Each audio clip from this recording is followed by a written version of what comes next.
Hello student, আশা করি তোমরা ভালো আছো। আমিও ভালো আছি। চলে এলাম তোমাদের থার্ড সেমিস্টার মেজর বেঙ্গলির মেজর 5 পার্ট থেকে ছন্দ অলংকার যে তোমাদের অংশটি রয়েছে, সেখানে তোমাদের লয় এবং বিভিন্ন ধরনের যে তোমাদের জ্যোতি আরো যেগুলো সংজ্ঞা তোমাদের আলোচনা করেছি এর আগে, সেগুলো ভিডিওগুলো যারা এখনো দেখোনি অবশ্যই দেখে নেবে। আজ আমার আলোচনার বিষয় হচ্ছে তোমাদের এখানে ছন্দ থেকেই যে লয় পাঠটা রয়েছে সেটা। তো এর আগে ছেদ, জ্যোতি, আরো পংক্তি, চরণ যা কিছু রয়েছে, যে ছন্দের উপাদানগুলো রয়েছে সেগুলো কিন্তু তোমাদেরকে চিনিয়ে দিয়েছি।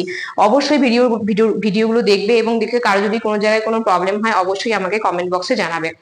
তাহলে চলো ক্লাস শুরু করা যাক। তবে হ্যাঁ, ক্লাস শুরু করার আগে আজকে একটা ইনফরমেশন তোমাদেরকে আগে দিয়ে রাখি, সেটা হচ্ছে আমাদের অনলাইন ক্লাস কিন্তু শুরু হয়ে গেছে। যারা ভাবছো যে আমাদের সঙ্গে যুক্ত হবে, আমাদের জ্ঞানজ্যোতি কোচিং সেন্টারের সঙ্গে তোমরা যুক্ত হবে, তারা খুব তাড়াতাড়ি আমাদের সঙ্গে যুক্ত হয়ে যাও। নোটস দেওয়া হচ্ছে তোমাদেরকে এবং তোমাদের তোমরা যে নাম্বারে যোগাযোগ করবে সেই নাম্বারটা হচ্ছে 6295916282 এবং আইটি নাম্বার 7076398606। ইতিমধ্যে তোমার প্রত্যেকে রেজাল্ট পেয়ে গেছো। দেরি করো না, খুব তাড়াতাড়ি কিন্তু এই নাম্বারে যোগাযোগ করো এবং আমাদের সাথে যুক্ত হয়ে যাও।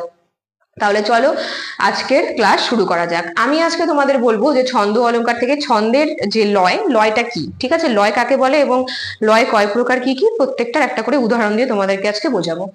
লয় হচ্ছে আমাদের যে সংজ্ঞাটা তোমরা লিখবে সেটা আমি তোমাদেরকে বোর্ডে লিখে দিয়েছি, প্রয়োজনে খাতা কলম নিয়ে বসবে। ঠিক এইভাবেই কিন্তু তোমরা ক্লাসগুলো আমার করবে। দেখো, প্রবাহিত ধ্বনিস্রোতের উচ্চারণ গতির নাম লয়। কবিতা পড়ার সময় চরণের শুরু থেকে শেষ পর্যন্ত পাঠের স্বাভাবিক গতি থেকে যে সুর বা তাল অনুভূত হয় তাকেই আমরা লয় বলে থাকি।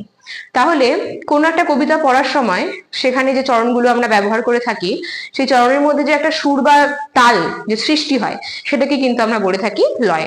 এক কথায় প্রবাহিত ধ্বনিস্রোতের উচ্চারণ গতির নামই হচ্ছে লয়। তাহলে চলো জেনে নিই যে লয় কয় প্রকার কি কি। লয় হচ্ছে 3 প্রকার: ধীর লয়, দ্রুত লয় এবং মধ্যম লয়। নামগুলো শুনে তোমাদের কাছে খুব সোজা মনে হচ্ছে? হ্যাঁ, একেবারেই সোজা। তোমার যখন উদাহরণ দিয়ে বোঝাবো তখন তোমাদের কাছে আরো বেশি ক্লিয়ার হয়ে যাবে ব্যাপারটা। যেরকম দেখো, ধীর লয়। ধীর লয়টা কি? যে কবিতাগুলো পূর্ণ পর্ব বড়, যে কবিতাগুলোর পূর্ণ পর্ব বড়, যারা পর্ব সম্পর্কে এখনো জানো না তারা অবশ্যই আমার আগের ভিডিওতে কিন্তু পর্ব দেওয়া আছে, দেখে নেবে। যে কবিতাগুলো পূর্ণ পর্ব বড়, যেমন 8 থেকে 10 মাত্রার হবে, ঠিক আছে, বড় হবে যেগুলো 8 থেকে মোটামুটি 10 মাত্রার হবে, এবং ধীর গতিতে যেগুলো পড়া হয়, ঠিক আছে, ইচ্ছা করলেই তুমি সেটাকে খুব তাড়াতাড়ি দ্রুত পড়তে পারবে না, ধীরে ধীরে পড়তে হবে কবিতার মধ্যে যে চরণগুলো, সেটাকে বলা হয় হচ্ছে ধীর লয়। দ্রুত তালে কিন্তু পড়া যায় না ধীর লয়। ধীর লয় একেবারে ধীর ভাবে পড়তে হয় এবং পূর্ণমাত্রা কিন্তু এটার দেখতে পাচ্ছি পূর্ণ পর্ব 8 থেকে 10 মাত্রার হয়। তাহলে চলো দেখে নি একটা উদাহরণ দিয়ে। আমি একটা উদাহরণ দিয়েছি এখানে তোমাদের: মহাভারতের কথা অমৃত সমান, কাশিরাম দাস কহে শুনো শুনে পুণ্যবান। এই যে তোমাদেরকে এই শ্লোকটা বললাম, এই মহাভারতের শ্লোকটা কিন্তু তোমরা ইচ্ছা করলেই ধরে রাখো যে আস্তে আস্তে দ্রুত তালে কিন্তু এটা কিন্তু পড়তে পারবে না। এটা দ্রুত তালে পড়তে গেলে কিন্তু ছন্দটা একেবারে নষ্ট হয়ে যাবে এবং পড়েও না কেউ দ্রুত তালে। কিভাবে পড়ে? মহাভারতের কথা অমৃত সমান, কাশিরাম দাস কহে শুনে পুণ্যবান, এইভাবে কিন্তু আমরা এই পাঁচালি আকারে কিন্তু এগুলো পড়ে থাকি। তো এটাকে আমরা বলবো হচ্ছে ধীর লয়। এবার আমি যদি খুব দ্রুত বলি তাহলে কিন্তু এটা একেবারে বিকৃত হয়ে যাবে, ঠিক আছে, ছন্দটা। এরপরে আসছি দ্রুত লয়। দ্রুত লয়টা কি?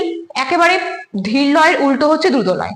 পূর্ণ পর্ব এটা একেবারে ছোট হয়, 4 মাত্রার হয়। ইচ্ছা করলেই আমি এটাকে খুব ধীরে ধীরে বলতে পারবো না, যেভাবে আমি মহাভারতের শ্লোকটা বললাম সেভাবে আমি এটা বলতে পারবো না।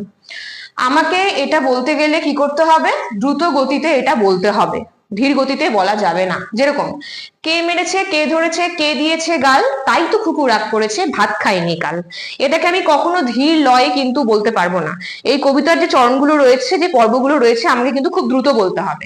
ঠিক এইভাবে, কে মেরেছে, কে ধরেছে, কে দিয়েছে গাল, তাই তো খুকু রাগ করেছে, ভাত খায়নি কাল। তাহলে দেখতেই পাচ্ছ পর্বগুলো কিন্তু আমি খুব তাড়াতাড়ি কিন্তু ইউজ করলাম, ঠিক আছে। আমি দ্রুত লয় এটাকেই বলা হবে, এই যে তাল বা সৃষ্টিটা হচ্ছে এটাকে কিন্তু আমি বলছি দ্রুত লয়। এবার হচ্ছে মধ্যম লয়। মধ্যম লয় তোমরা নাম শুনেই বুঝতে পারছো, না ধীর না দ্রুত, মাঝামাঝি। সংজ্ঞাটা কিরকম হবে?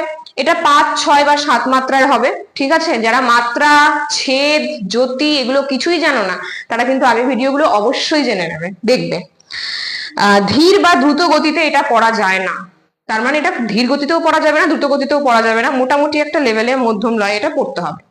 যেমন সাগর জলে স্নান করি সজল এলো চলে, বসিয়াছিল উপর উপকূলে। এই যে আমি ছন্দটা তোমাদের সামনে তুলে ধরলাম, এই কবিতার মধ্যে ছন্দ বা তালটা রয়েছে, এটা কিন্তু না ধীর না দ্রুত, এটা সম্পূর্ণ কিন্তু মধ্যম লয়ের মধ্যে পড়ছে।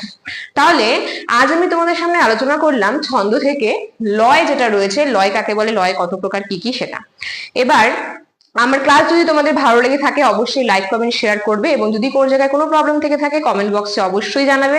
অফিসিয়াল চ্যানেলটি রয়েছে আমাদের, সেটা সাবস্ক্রাইব করতে ভুলবে না, কারণ সবার আগে তোমাদের কাছে নোটিফিকেশন পৌঁছে যাবে।